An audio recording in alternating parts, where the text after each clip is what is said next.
Hey guys, this is Mrs. Harmon, and we are actually getting pretty close to the end of our chapter on inequalities. We've looked at the properties of inequalities, we've graphed inequalities, we've solved inequalities, we've talked about conjunctions to inequalities, finding values that satisfy or are true for both one and the other. We looked at disjunctions, which are all the solutions that will work for either one or the other.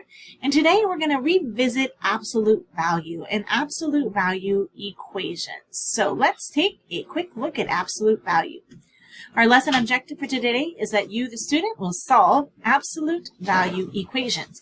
Now we're not actually going to deal with inequalities today. We're just going to look at absolute value equations involving the equal sign, and the next class we'll look at absolute value inequalities. So let's just start with equations today using that equal sign. So just a quick reminder about absolute value.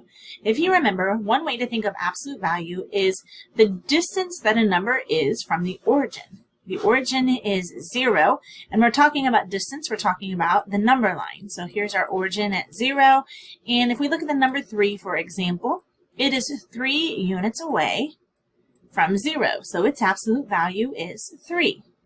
And if we look at negative 3, its absolute value is also 3 because it is also 3 units away from 0. So just a reminder, absolute value is the distance from the origin, or the distance from 0 on the number line. And we know that absolute value cannot be negative. You can't be negative 3 spots away from 0. You could be 3 to the left or 3 to the right, but it's always positive. You're always 3 or 4 or whatever spots away from 0. So let's think about that. With the absolute value of x equals 4, what number has an absolute value of 4? Well, you probably said 4, and that would be true, but we don't know if this number is 4 units to the right or 4 units to the left. We just know it's 4 units away from 0. So therefore, there are 2 possible answers. There are 2 solutions. This x could be a positive 4 spots away from 0, or it could be a negative 4, which is also 4 units away from 0. We don't know. It doesn't tell us. It just says the absolute value of x is 4. So when we are solving for absolute value, we need to be aware that there are 2 solutions. We can also just write this as x equals plus or minus 4. This shows us that there are 2 solutions, that it could be positive or it could be negative 4. Oops, sorry about that. I did not mean to click on that. Here we go. All right, what about the absolute value of x equals 2.5? What are our solutions for x? Again, we know there are 2 solutions. There are 2 numbers that are 2.5 units away from 0. S can be positive 2.5 or negative 2.5.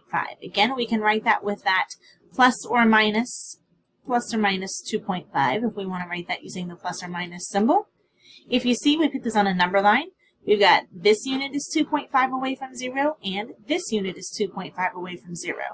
There are 2 possible answers that are 2.5 units from 0, or 2 possible numbers that have an absolute value of 2.5. An absolute value may not have 2 solutions, although it usually does. Can you think of a time when absolute value won't have 2 solutions? Hopefully you said 0. When the absolute value of x equals 0, then there's just one solution, because there's only one number that's 0 spots away from 0, and that is 0. The solution of absolute value equals absolute value of x equals 0 is just 0. It's the only number. And the absolute value of x equals negative 4 has no solutions, because there's no number with a negative absolute value. There's no number that's negative 4 units away from 0. So if you ever see anything in absolute value brackets and it's being set equal to a negative number, then it means no solution. So just keep that in mind as we look at our examples today. When solving absolute value equations, we need to follow some of the same steps in the order of operations as we do when we're just solving regular equations. We're going to think of those absolute value bars as brackets or grouping symbol.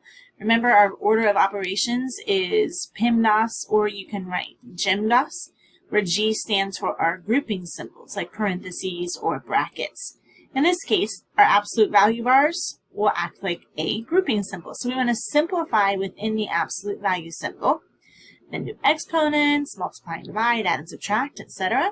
We want to then isolate the absolute value on one side of the equation and use the definition of absolute values then to separate that into two equations, one that equals a positive value and one that equals a negative number. We'll then solve each equation separately and check our solution. So let's apply these steps to an actual problem. 2x plus 5 equals 11. So the first thing we want to do is simplify inside the absolute value symbols if we can. We can't in this particular case because we cannot combine 2x plus 5. They're not like terms. So since the expression within this symbol, the absolute value symbol must equal 11 or negative 11, we just know the absolute value is 11. We're going to write two equations. One, 2x plus 5 equals 11, or, disjunction here, 2x plus 5 equals negative 11. Either of those are true. Either of those will give us a number where the absolute value is going to be 11. We then solve for x and we find out that x equals 3 or x equals negative 8. There are two possible solutions. If we plug those back into our original equation, we'll see that that works. So if we plug in a 3, we get 2 times 3 plus 5. The absolute value of that equals 11. That's 6 plus 5. The absolute value of 6 plus 5, that's not a 16, equals 11. And the absolute value of 11 is 11. Okay, that one works. That is a true statement. Let's try negative 8. 2 times negative 8 plus 5. The absolute value of that equals 11. We get 2 times negative 8 is negative 16 plus 5.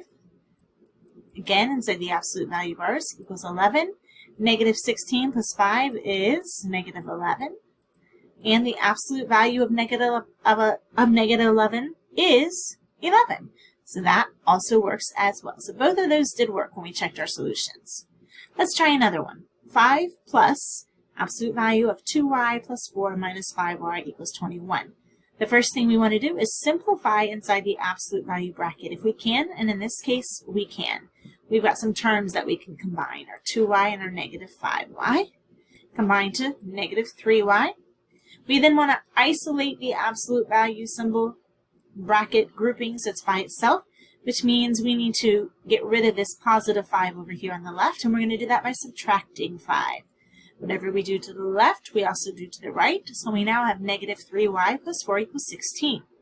Well, based on our definition of absolute value, we know that there's two different things that could equal an absolute value of 16. 16 has an absolute value of 16, and negative 16 has an absolute value of 16, so we are going to write two different equations. We're going to set our negative 3y plus 4 to positive 16 and equal also to negative 16. We know that these are the two possible simplifications here inside this absolute value bracket. That this expression is going to either equal positive or negative 16. We'll then solve for y for both of those, and we get that y equals negative 4 or y equals 20 over 3. To check our work, we would plug that back in and make sure that both of those give us an absolute value of 21. And they do. Here's another example. Absolute value of x plus 5 equals negative 3. Well, we don't even have to do anything with this. We know that the absolute value can never equal a negative number. This absolute value is all by itself here. There's nothing that I need to do to isolate it. And I know that absolute value itself is never negative. It can never be set equal to a negative number. So that means there is no solution. And we're going to write that using this empty set, that null sign that we saw earlier. So no solution because an absolute value cannot be equal to a negative number. I might have a negative number inside, but the whole absolute value expression itself will never be equal to a negative number. Let's take a look at some more examples here. We've got the absolute value of a minus b and the absolute value of b minus a are equal. Okay, why is that the case? Why is that the case? before we get to the second part, let's go back to this first one. Let's take 5 and 3. Let's say A is 5 and B is 3. 3 and 5. Well, 5 minus 3 is 2, and the absolute value of 2 is 2. And 3 minus 5 is negative 2, and the absolute value of negative 2 is also 2. So A and B, A minus B, and B minus A, they both have the same absolute value. This is helpful when we're trying to find the distance between points on a number line, because we can take the difference of those 2 points, the 2 coordinates, and subtract them and determine the absolute value, and it doesn't matter which way we go, whether we start with A or whether we start with B. Now the absolute value of x minus 5 equals 3 has 2 different solutions. Again, we're not trying to say that x equals 3. A lot of students see x and they go, oh, it's 3 or negative 3. They just look at this number and they forget that there's a whole expression in here. So we've got to set this whole expression equal to either 3 or negative 3. And when we do that, we get that x equals 2 or x equals 8. Both of these solutions are distance of 3 units from 5 on a number line. If we were to write that, x minus 5 equals 3, and x minus 5 equals negative 3, right, we would get 2 and 8. And if we were to graph this, we would have that 5 coordinate being the midpoint of the segment and have endpoints at 2 and 8. This negative 5 here is really important. It tells us that this 5 is going to be our midpoint instead of our origin being the midpoint. So it's a distance away from 5 in that case, not the distance away from the origin, because we've added that minus 5 in there in the middle. Kind of what I just said, 5 is the coordinate or the midpoint of the segment that has the endpoints 2 and 8. So we can use the absolute value to find the midpoint of a segment using our coordinates A and B. Hey, there's another example similar to that one in your books on page 171. And the absolute value of x minus 6 equals 4. Again, we would write 2 separate equations, and we're trying to find a number that distance is 4 away from 6. Now, we might be able to do this logically, but we do want to go ahead and follow the steps to make sure we're doing the procedures correctly. And we get x equals 10 or x equals 2. Well, we know 10 is 4 spots away from 6. And 2 is 4 spots away from 6. So again, we could probably do this logically, but let's make sure we're writing 2 equations, we're solving for x, so that we're doing the processes and the procedures right, so that when we get to more complicated problems where we can't maybe do them as quickly mentally, we can still follow the processes and procedures correctly.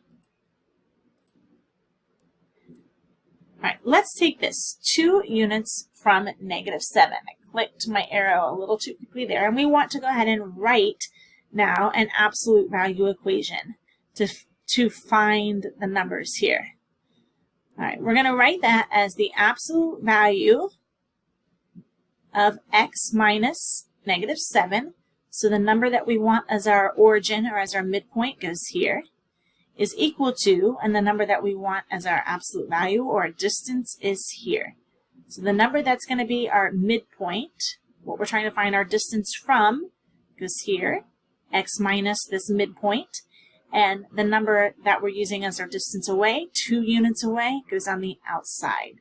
So we end up with x minus negative 7 equals 2, which is x plus 7 equals 2. We then can set that equal to 2 different equations, x plus 7 equals 2, or x plus 7 equals negative 2, and then solve for x. And we find out that x can equal negative 5, or x can equal negative 9.